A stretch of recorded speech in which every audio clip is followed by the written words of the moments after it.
Hello everyone, কেমন আছো সবাই? অনেক দিন বাড়িতে থাকার পরে আর ভালো লাগছিল না, তাই বেরিয়ে পড়লাম আজকে রবিবার। আমরা প্রথমে চলে গিয়েছিলাম শুভজিতের একটা ফটোগ্রাফি এক্সিবিশন ছিল, যেটা ছিল মায়া আর্ট গ্যালারি অ্যাক্রোপলিস মলের পেছনে। তো সেখান থেকে আমরা চলে গিয়েছিলাম সেই বিখ্যাত জায়গা। তোমরা কমেন্ট করে জানাও যারা দেখতে পাচ্ছ আমরা এটা কোথায় আছি। আশা করি সবাই চিনতে পারছো। ইয়েস, এক্স্যাক্টলি, তোমরা যেটা গেস করছো এটা সেই জায়গাটাই।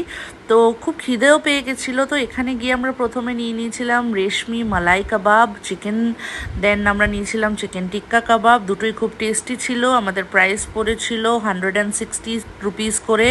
দেন আমরা খেয়ে নিয়েছিলাম ধোকলা ফ্রম শর্মা সুইটস, মানে ছোট্টখাট্টো একটা ফুড ট্যুর ছিল সেদিন আমাদের। দেন শুভজিৎ নিয়েছিল চিকেন শওয়ারমা রোল, যেটার প্রাইস পড়েছিল 99।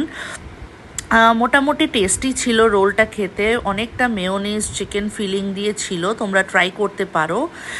তারপরে আমরা নিয়েছিলাম সুইট কর্ন, যেটার প্রাইস পড়েছিল 40 রুপিস, এবং এটা এখানে খুব গরম গরম একদম স্টোভ সেকে দেয়, তো খুব ভালো লাগে খেতে।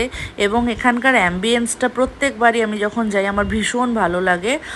মনটা খুব আইসক্রিম আইসক্রিম করছিল, তো একটুখানি আইসক্রিম খেয়ে নিলাম, তারপরে আমরা সবাই মিলে বাড়ি চলে এলাম। টাটা।